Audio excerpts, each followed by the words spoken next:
Hello everyone, Professor Philip Travis here. This week, we're going to be looking at the age of Napoleon Bonaparte. Napoleon, of course, from Corsica. This is an island, a part of France, but it's an island to the south of France and also near Italy. Napoleon rose up in the military ranks of the French Revolution. And of course, when the French Revolution began to deteriorate in the mid-1790s, Napoleon would ultimately move through up the ranks of the military and eventually seize power in France in a coup d'etat in 1799. Napoleon, of course, will conquer effectively all of continental Europe, failing ultimately in a misguided invasion of Russia in 1812. Napoleon would be defeated at Waterloo, but the defeat at Waterloo was actually after he had initially been defeated. He was initially defeated, exiled to the island of Elba, which was near his home island of Corsica. Napoleon would return, and then he would be defeated at Waterloo in 1815, and after that defeat, Napoleon was exiled to the island of St. Helena in the south, a remote island in the South Atlantic. But Napoleon, even though Napoleon was defeated, Napoleon's influence on Europe for the next century was profound. The Napoleonic Wars spread the ideas of the French Revolution. It inspired revolutionary movements centered around the promotion of liberalism, in the sense of economic liberalism, to have free market sort of capitalism in Europe. It spawned ideas across Europe in places like Germany as well, about republican government, about representative government, about anti-monarchy, and these types of things. So despite the fact that Napoleon was actually an emperor himself, Napoleon left in place underneath sort of his imperial rule many elements associated with the French Revolution. And through his conflicts, Napoleon actually spread many of the ideals of the French Revolution to the places that his armies conquered: Spain, Italy, Germany, and so forth.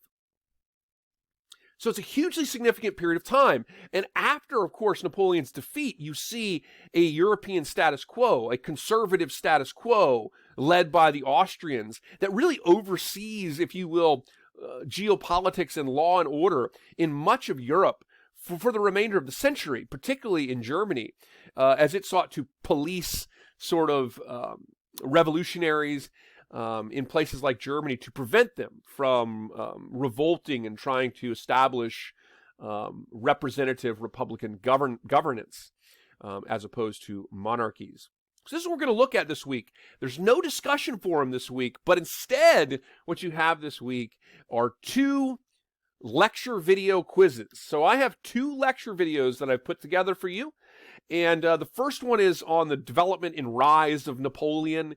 And the second is on the defeat of Napoleon from the Battle of Trafalgar, the famous naval victory for the British in 1805, until his final defeat, and then the aftermath through the Congress of Vienna and Prince Clemens von Metternich in establishing a conservative status quo in Europe. I mentioned the word conservative. The French Revolution actually is associated with the birth of the modern concept of conservatism and liberalism. And we're going to talk a little bit about that in these lectures. Each lecture is about 17, 18 minutes long. So two recorded video lecture quizzes this week, the reading this week, no discussion forum this week, and here's your factoid. And next week, by the way, we're going to be getting into the Industrial Revolution.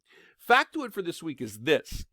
The Napoleonic Wars, as I mentioned, had long-reaching influence on realities in Europe, but not only in Europe. It also had far-reaching ramifications for North America.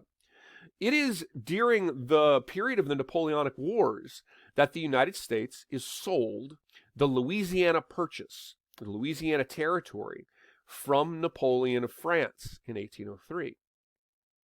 And of course, the Louisiana Territory was not only the vital port of New Orleans at the mouth of the Mississippi River.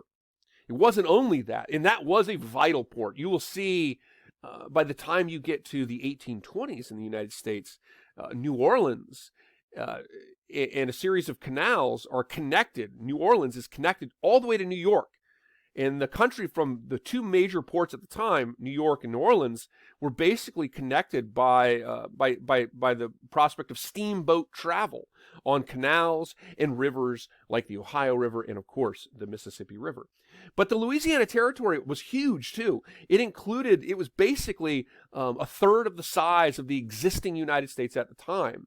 And it was a bargain. And the United States was able to purchase this from Napoleon of France at a bargain price and effectively increase the size of the United States by some 30%, giving the United States territorial acquisitions that extended all the way through the Midwest, the Dakotas and so forth, all the way out to the coast of today, Oregon and Washington State.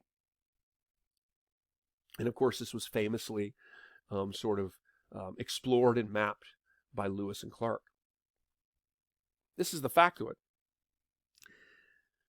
The reason Napoleon sold it was largely because Napoleon was very, very focused on the continent of Europe. And the British were increasingly developing as the major naval power in the world at the time. And effectively, Napoleon understood that if his aspirations were to continental dominance, that it was really not feasible to seek both continental dominance and dominance on the high seas, given the power of the British Navy. And of course, that will be exemplified in the 1805 naval victory in the Battle of Trafalgar. And so effectively, Napoleon's focus on areas like continental Europe and the fact that he didn't really desire to go back to the island of Hispaniola, where Haiti was now an independent country, he had no real desire to go back and try to recolonize those areas. He was focused on Europe, and that reality led Napoleon to sell the United States the Louisiana Purchase, and it also secured the successful independence of the people on the island of Haiti, the only successful slave revolution in this period. So that's the factoid. Let's have a great week, everyone. Let me know if you have any questions, and please email me if you have any questions, and good luck on those video quizzes.